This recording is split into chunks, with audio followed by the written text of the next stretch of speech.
guys, I'm going to do a new tag. I think it's a new tag. I've searched it, I've looked for it, I've never seen anything like it before, so it's not a new tag, I'm sorry, but if you've never done anything like this before and you want to do it, then I tag you. I might also tag some specific people in the down bar, so check it out and make sure that you do it if your name is there. This tag is going to be the Songs of My Life tag. I've been thinking about this for quite a long time.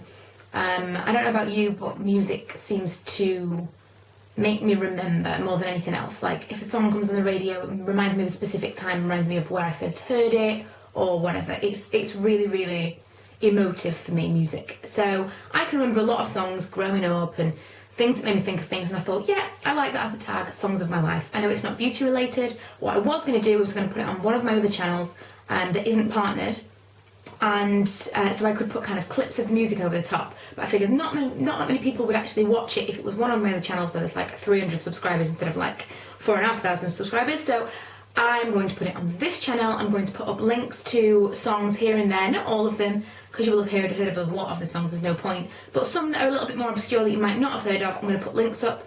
I'll write them all in the bottom bar, just because some of them are actually quite poignant, and you might actually want to listen to. If I say, you know, this reminds me of a time from this, you might go, oh, actually I'm quite interested, you know, what was she feeling at that time, blah blah blah. You can actually go and listen to that song, and there are a couple that are really like hit the nail on the head at the time. So I'm just going to get on with it. You can do this in whatever way you want when you come to do this tag yourself. If you want to put clips over the top, you can. Whatever you want to do, but I'm going to try to do a list and some links, and I'm kind of going to bumble through it. Not like a definitive, these are the lists. You'll see. So growing up, I heard like a lot of the Eagles, REO Speedwagon, Elton John, stuff like that my mum would listen to. I don't specifically remember. My dad used to like things like, oh man, what are they called? Gypsy Kings, Santana, a lot of stuff like that. I don't know if that kind of reflects, I don't know if it influenced the music that I like today, I don't know. But that's what I remember. All those kind of music remind me of growing up. So there's no point in me kind of going through these individual songs. All that kind of music reminds me of being a kid. Now, me and my friend used to make up dance routines. There are two standout songs from that particular time of my life. One is Westlife, When You're Looking Like That, and there was a lot of this going on, and this, I remember all this, and Alexia, Ooh La La. I've looked for this song to download loads of times, and I can't find the proper one. It was like a fast dancey version, not like a real, I've heard kind of acoustic versions and slow. It was the fast dancey one. If you search for one and you can't find it, I'm sorry, but it was like really, really fast, and it was like the perfect song to do a dance routine to. We were all about it. Anyway, that's the two songs that remind me of that.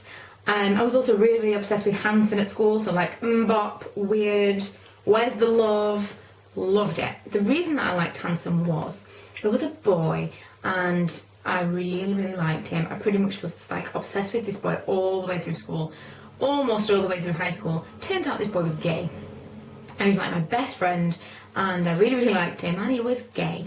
So, yeah.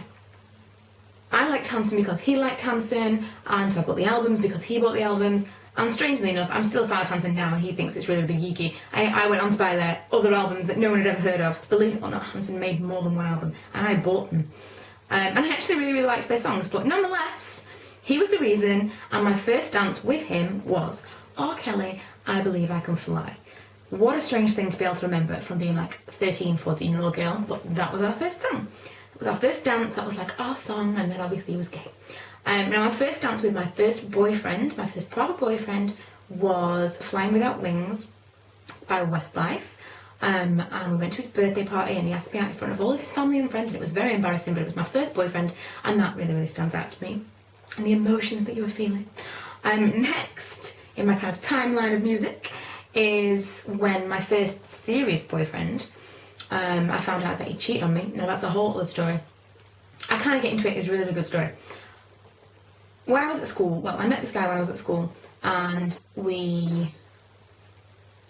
because he was older than me, he wasn't tons older than me, he was like a couple of years older than me, he wasn't at school anymore, he was going out all the time, he had money, I wanted to leave school, I wanted to get a job, all because obviously I had this guy that was earning money and he had money, blah blah blah.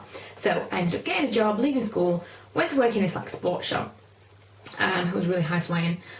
I went to work in this sports shop, and I was working with this girl, and me and my boyfriend had been together for like I don't know, nearly a year. And he came in to pick me up one day and she was like, oh my God, I split with that guy on my birthday last year and blah, blah, blah.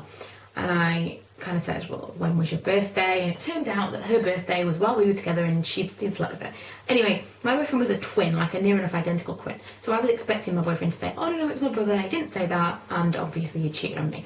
But it was all very like, if this hadn't happened and this hadn't happened and why was I supposed to find out? It was ages, it was 6 months plus later that I found out, and had he not come to pick me up from work and had she not been there, I would never ever have known. We actually stayed together for quite a long time after that, which I'm not particularly proud of. I don't think that would ever happen to me now. I was just young and I wasn't totally aware of myself and confident in myself, and that's why it happened. But whatever, getting off the track a little bit, the music that I remember of that particular time is like moping around in the bedroom and I'm apologising a lot, and I was listening to Coldplay, I Miss You. And that's very, very emotive and it reminds me of that time a lot.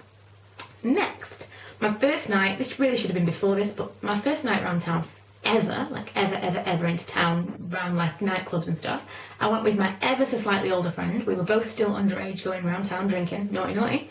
And we walked down into a bar in Doncaster called Berlin's at the time, which is actually not there anymore, or it's moved into another bar. And the first song I ever heard going into town was Kylie, In Your Eyes. And again, that immediately makes me think of that as soon as I hear that song. Next up, when I was pregnant, 2 songs. Oasis, Hey Lila, because Lila was a name that I was thinking about because that song was on a lot whilst I was pregnant. I really, really liked it. And my ex-husband was a big Oasis fan. And Killers, Mr. Brightside. That reminds me of it. I think I was nearly at the end of my pregnancy, or she'd been born by this point, that it was on all the time. Because Mr. Brightside, right at the very end of the song, it says something like, I never... It just keeps singing it at the end. And I would have sworn, if you listen to it now, and I tell you what to listen for, it sounds like he's saying... It sounds like he's saying, my Ella. And we'd obviously decided to call her Ella, or she'd been called Ella, I can't remember. But it just sounds like he's singing my Ella, so that's what reminds me of that. Just after that, I learned to drive, and the song that reminds me of learning to drive, and having just passed my test and driving on my own with the windows down, it was summer, it was very nice, is Jennifer Hudson, Dressed Up in Love. So it was just after the Sex and the City 1 movie had been released. That just like every time I hear it, I think of like driving down a specific road with the windows down, completely on my own, and like feeling really free. My wedding song, I'm kind of upset this was my wedding song now because I really, really like the song. It wasn't particularly like meaningful for us as a couple. It's just I really liked the song. I wanted a song that no one else was going to have. I wanted something a little bit unusual. I didn't want something that everyone else had. I didn't want something that was going to be like people could guess what it was going to be or whatever, or people would go, oh, I've already been to a wedding where that was the wedding song. I wanted something different. I really like How to Lose a Guy in 10 Days, and I used the song from that, Feels Like Home. I can't pronounce the woman's name, but I'm going to put a link up for that because you won't necessarily have heard it. It was the best song. I really, really love that song. And it's kind of ruined it for me now because it was my wedding song, so you can't really listen to it all the time. It can't be like my song for me and Lee, even though it feels a lot more meaningful for that than it did then. But yeah, that was my wedding song. When I did meet Lee, we were kind of going through that transitional period where we were still with our partners, but nothing was going on, but we kind of felt what we felt. There was a song called The Walk by Imogen Heap, which you have to go and listen to because it's just amazing. It literally embodies everything that I was feeling, everything that was going on at the time, and it was... I don't know how I discovered it. I really like Imogen Heap, and there are a lot of her songs that I liked anyway. And I don't know if I already had it on my iPod and I listened to it or what happened, but that song was just...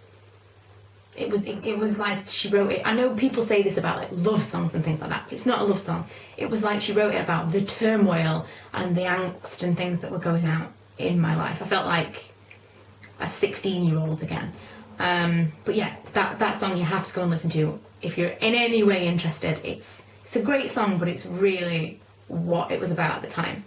And our song kind of now is Jason Mraz, I'm Yours. I don't really know why it became our song, but it just did. It just is, and I don't know why. There's no other kind of songs that really, really 100% stand out for us, but that is. And it's his ringtone when he rings me. Oh, my knuckles. yeah, they were my songs. I'm sure that there were tons and tons and tons more that I could go on about, but I've tried to condense them as much as I can. I know I probably rumbled, but those were as many songs as kind of thought, right, I have to put them in a timeline, and these were the songs that remind me of these times. Boy songs, I always remember boy songs more than anything else. Like, this is the person I was with when I heard it. I remember the first time I've heard a song, I remember exactly where I was the first time I hear pretty much any song. I can't believe Britney hasn't made it in there anywhere, because Britney's like, I love Britney Spears. Huge, huge fan. I even went to see her at the O2 Arena when she was in the UK. That was like, I saw all these people screaming like, oh my god, it's Britney Spears. And I was like, oh, whatever. And then she came out and I swear I went to pieces. I was like a screaming Westlife fan. And when I went to see Westlife when I was a kid, I used to like sit down thinking, why won't you all sit down? This is so boring, standing up all the time. I really need to turn the camera off now because I'm rambling a lot. But I hope you liked the tag. I know it went on long. You don't have to do it like this. You could just say, these are my songs, XYZ, blah. But this is the way I wanted to do it, and this is the way I did it because I ramble. Thanks for watching. If you haven't already, please subscribe. I promise not all my videos are like this. Recently I talk so fast, I'm sorry. But yeah, if you would like me to edit it and put song clips over the top, I will, but I'll have to put it in another video, in another channel. But otherwise, I'm going to annotate some of the songs because it's not really necessary, and I will write them all down in the bottom bar. Thanks for watching. Bye!